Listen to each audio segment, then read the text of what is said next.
Good morning students, how are you? Today's topic is marine insurance. आज का हमारा topic क्या है? मेराइन इंश्योरेंस है। इसे हम कहते हैं बेटा समुद्री बीमा। कौन सा बीमा?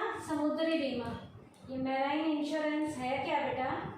It refers to that insurance in which the insurer promises the insured to compensate for the loss if any caused by the marine perils। बेटा ये मेराइन इंश्योरेंस का एक ऐसा कॉन्ट्रैक्ट है जिसमें बेटा इंश्योरेंस की कंपनी इंश्योर्ड को कंपनसेशन तभी देती है जब नुकसान समुद्री यात्रा के दौरान हुआ हो। इसका मतलब नुकसान का कारण जब समुद्र हो तभी कंपनी कंपनसेशन देती है क्या? It refers to that insurance in which the insurer promises the insured to compensate for the loss if any caused by the marine perils। Insurer insured को कंपनसेशन तभी देगा जब लॉस का कारण मेराइन पर्ल होगा, समुद्री कारण, समुद्री यात्रा, समुद्री लुटेरे या समुद्र के कोई तूफान वगैरह, समुद्र के अंदर जो प्राकृतिक आपदाएं आती हैं, तो नुकसान का कारण यदि मेराइन पर्ल होगा तभी इंश्योर्ड को इंश्योरर की जो कंपनी है वो तभी क्या देगी? कंपनसेशन देगी। अब बेटा मेराइन इंश्योरेंस के सब्जेक्ट मैटर में क्या क्या आता है? बेटा इसके सब्जेक्ट मैटर में 4 पॉइंट आते हैं जो इसकी विषय सामग्री को कवर करते हैं, जिसमें पहला इंश्योरेंस है कार्गो इंश्योरेंस। कार्गो का मतलब बेटा जहाज पे जो माल चढ़ाया जाता है, मटेरियल को कहते हैं। Goods carried by marine ship are known as cargo.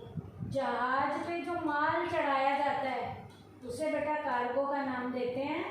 These goods are insured against risk of voyage. इस माल का नुकसान ना हो, इसके लिए बेटा यहाँ पर माल का इंश्योरेंस कंपनी से इंश्योरेंस कराया जाता है।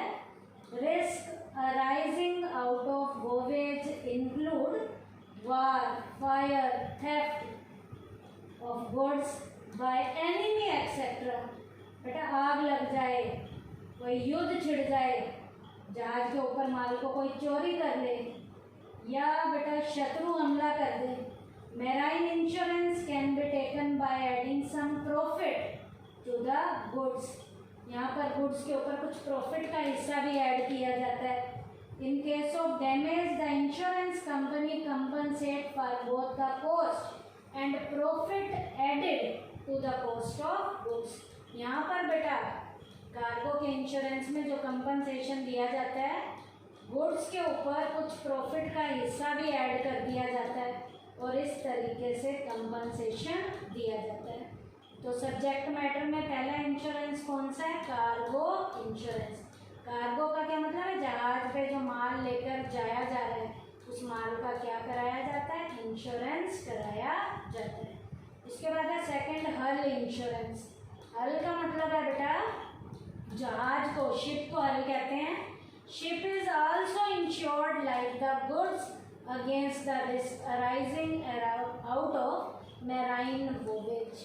बेटा जैसे माल का इंश्योरेंस कराया जाता है, ऐसे बेटा जहाज का भी इंश्योरेंस कराया जाता है कि कहीं भी बेटा समुद्री यात्रा के दौरान जैसे माल को नुकसान हो सकता है, ऐसे जहाज को भी नुकसान हो सकता है, तो जहाज का भी इंश्योरेंस कराया जाता है।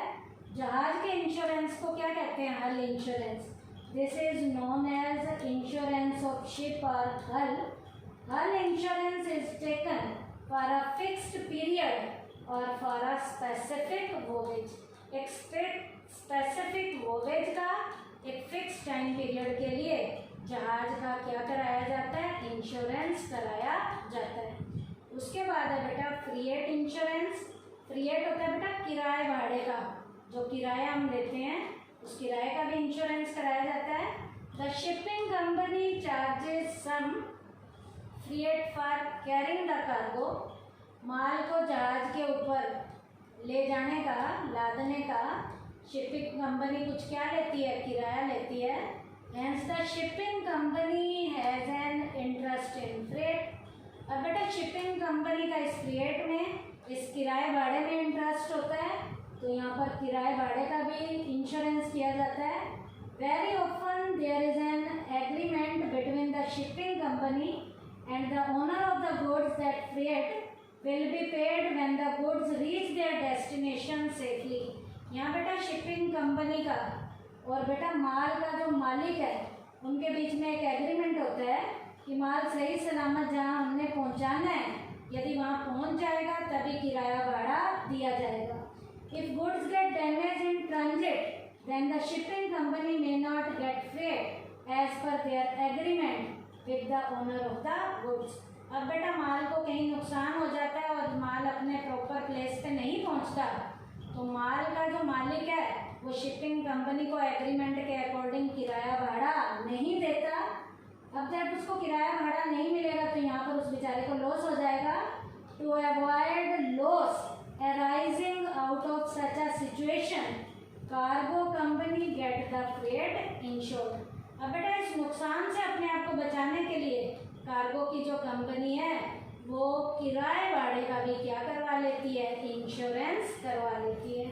तो इस इंश्योरेंस को कौन से इंश्योरेंस का नाम देते हैं हम, फ्रेट इंश्योरेंस का नाम देते हैं। उसके बाद बेटा सब्जेक्ट मैटर में फोर्थ पॉइंट है liability insurance. The insurance which is taken for damage to the third party and compensation being payable for the damage is known as liability insurance. बेटा ये इंश्योरेंस कैसा है, जो किसके लिए लिया जाता है, for damage to the third party, third party के डैमेज के लिए लिया जाता है। और जो थर्ड पार्टी के डैमेज के लिए लिया जाता है तो कंपनसेशन जो है, जो डैमेज जो हुआ है, जो नुकसान हुआ है, उसके लिए जो कंपनसेशन दिया जाता है उसको कौन से इंश्योरेंस का नाम दिया जाता है, लायबिलिटी इंश्योरेंस। तो है क्या, ये फिर से सुनिए। The insurance which is taken for damage to the third party, third party के डैमेज के लिए लिया जाता है and compensation being payable for the damage is known as liability insurance. इस तरीके के डैमेज के लिए जो कंपनसेशन दिया जा रहा है, पे किया जा रहा है, उसे कौन से इंश्योरेंस का नाम दिया जाता है, लायबिलिटी इंश्योरेंस। कैसे बेटा, for example if one ship collides with another and the first ship is required to pay compensation to the second, then this compensation can be charged from the insurance company if a liability insurance has been taken। यहाँ पर liability insurance लिया गया है तो third party का damage जो है insurance के जरिए दिया जाएगा। इसे कौन से इंश्योरेंस का नाम देते हैं, लायबिलिटी इंश्योरेंस का नाम देते हैं। अब बेटा ये मेराइन इंश्योरेंस के सब्जेक्ट मैटर में 4 पॉइंट थे। कार्गो इंश्योरेंस, कार्गो का मतलब माल का इंश्योरेंस किया जाता है। हल का मतलब क्या है, शिप का, जहाज का इंश्योरेंस किया जाता है। फ्रीएट इंश्योरेंस का मतलब किराए भाड़े का, किराए का इंश्योरेंस किया जाता है। लायबिलिटी इंश्योरेंस में थर्ड पार्टी के डैमेज को, थर्ड पार्टी का जो डैमेज है उसके डैमेज को कंपनसेशन देने के लिए जो इंश्योरेंस किया जाता है वो लायबिलिटी का इंश्योरेंस है। अब बेटा जो मेराइन इंश्योरेंस कॉन्ट्रैक्ट है, इस कॉन्ट्रैक्ट को क्या कहते हैं, इंडिमिनिटी कॉन्ट्रैक्ट कहते हैं। This is a contract of indemnity. In this insurance company promises the insured to compensate for any damage arising out of the marine risk. बेटा इंडिमिनिटी प्रिंसिपल क्या कहता है, लॉस को हम तभी कवर करेंगे जब नुकसान का कारण कहीं ना कहीं समुद्र होगा। समुद्री यात्रा के दौरान, समुद्र पर माल लादने ले जाने के दौरान जब नुकसान होगा तो नुकसान होगा तभी तभी कंपनसेशन दिया जाएगा, नहीं तो कंपनसेशन नहीं दिया जाएगा। ये इंडिमनिटी कॉन्ट्रैक्ट है। और इंडिमनिटी कॉन्ट्रैक्ट बेटा उसमें एक ही एलिमेंट होता है, सेफ्टी एलिमेंट होता है, इन्वेस्टमेंट एलिमेंट उसमें नहीं होता। तो ये कॉन्ट्रैक्ट कौन सा है? इंडिमनिटी का कॉन्ट्रैक्ट है। इसमें जो है सेफ्टी पर्पस को पूरा किया जाता है, इन्वेस्टमेंट पर्पस पूरा नहीं किया जाता। तो इस टॉपिक में हमने आज क्या किया? मैराइन इंश्योरेंस का मीनिंग किया। मैराइन इंश्योरेंस के सब्जेक्ट मैटर में 4 सब्जेक्ट मैटर में हमने इसके पॉइंट पढ़े हैं: कार्गो, हल, फ्रिएट, लायबिलिटी। और फिर मैंने बताया कि ये मैराइन इंश्योरेंस कॉन्ट्रैक्ट कौन सा होता है? इंडिमनिटी होता है। नुकसान यदि समुद्र के कारण होगा तो कवर किया जाएगा, नहीं तो नुकसान का कंपनसेशन कवर नहीं किया जाएगा। ये इंडिमनिटी पे बेस्ड है और इसमें सेफ्टी एलिमेंट होता है, इसमें इन्वेस्टमेंट एलिमेंट नहीं होता।